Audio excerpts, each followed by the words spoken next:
O Bem Viver discute agora sobre o bem-estar em família. Quando a separação do casal é inevitável, vem junto o sofrimento dos filhos. E às vezes a experiência de uma pessoa ajuda a enfrentar esse momento sem traumas, construindo um caminho mais tranquilo. Foi o que aconteceu com o médico de Uberaba. Depois de um estudo, ele escreveu um livro.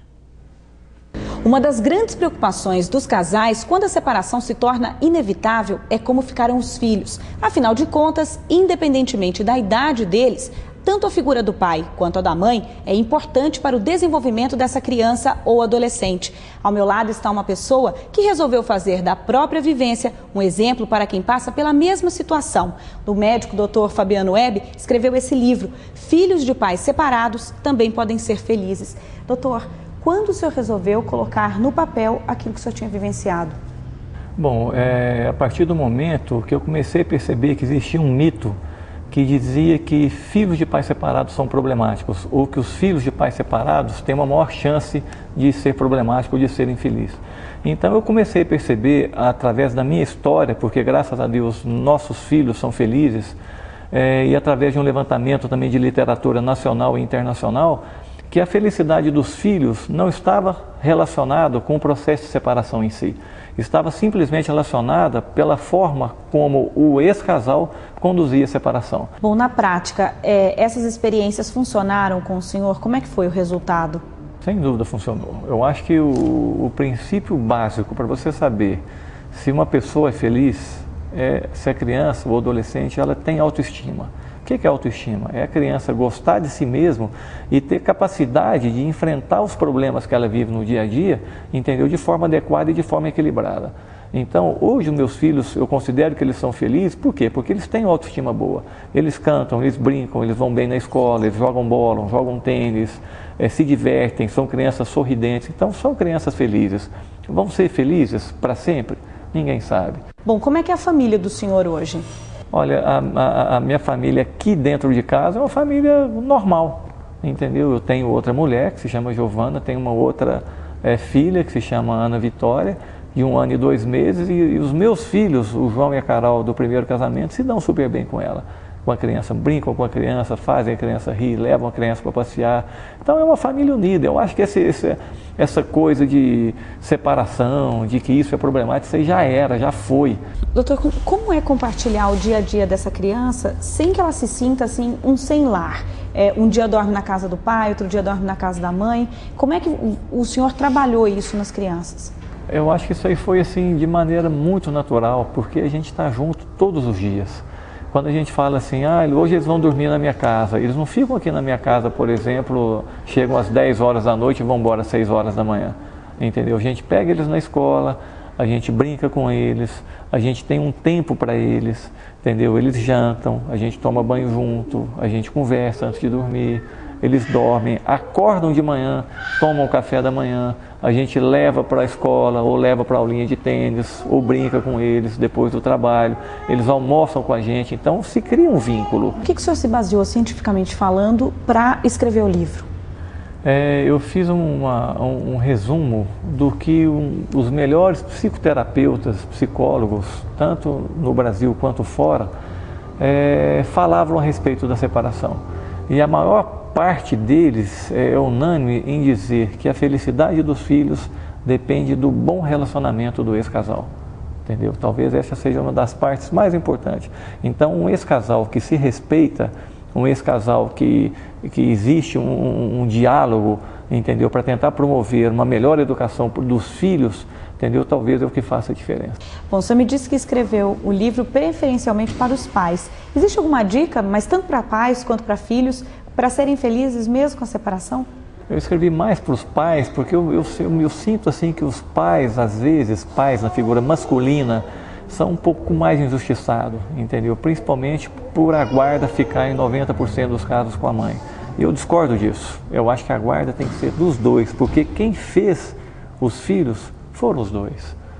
Na realidade, a mulher gera o filho, mas a criação é dos dois, entendeu? Então, se for um pai consciente, um pai amoroso, um pai que quer dar presença, entendeu? Eu acho que a guarda, a criação tem que ser feita pelos dois.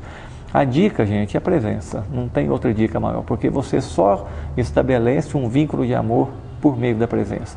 Não tem como você amar uma pessoa vendo a criança uma vez na semana. Por isso que todo mundo fala que amor à distância não dá certo. Você namora uma pessoa, vê a cada 3 meses, não dura, não tem jeito de durar, porque não tem vínculo, como que vai durar? O ponto de partida para que as crianças, os filhos que enfrentam a separação dos pais, sejam felizes. Para entender mais sobre esse assunto, eu converso agora com a psicóloga Ana Maria Neves. O que me chamou a atenção na entrevista do Dr. Fabiano, Ana Maria, a questão que ele fala que, na opinião dele, depende do relacionamento do casal, essa questão dos filhos enfrentarem de uma maneira mais tranquila a separação. Você acredita nisso também, que depende desse relacionamento do casal para que os filhos enfrentem com menor dificuldade esse momento difícil? Olha, Mônica, eu acho que a gente precisa pensar a separação, que quando você separa, arranca pedaço. Precisa entender que toda separação é árdua afetivamente. Então, porque senão a gente entra em fórmulas de como resolver essa vida depois que se separa. Eu acho que é preciso entender que ao mergulhar numa separação, você arranca pedaços afetivos, difíceis, e para essa criança ela vai ter que colar, ela vai ter que juntar que existe pai e mãe dentro dela mesmo existindo separadamente fisicamente. E isso é lento, isso é árduo, isso é sofrido demais para uma criança.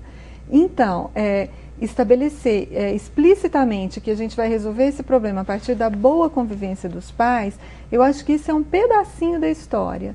É preciso entender como é que esses pais viviam antes dessa separação, até para entender o quanto essa criança aguenta lidar com isso bem depois da separação.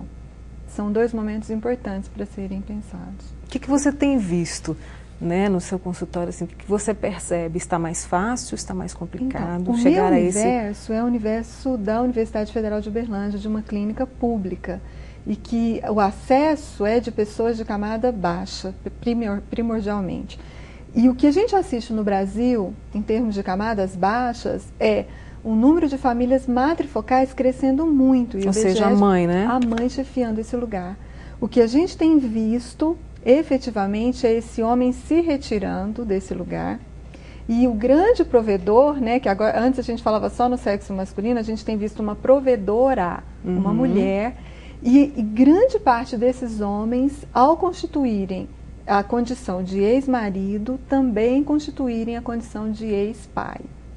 E isso tem provocado um acúmulo mesmo dessa busca dessa mulher sobrecarregada, efetivamente sobrecarregada afetivamente, para ter que lidar com o que significa para esses meninos a ausência de uma figura paterna em casa. Né? E que geralmente, Mônica, vem com um sintoma muito claro. A gente falava anteriormente sobre sintomas, né? Isso. Que é a questão escolar, que primordialmente vem como um sintoma escolar.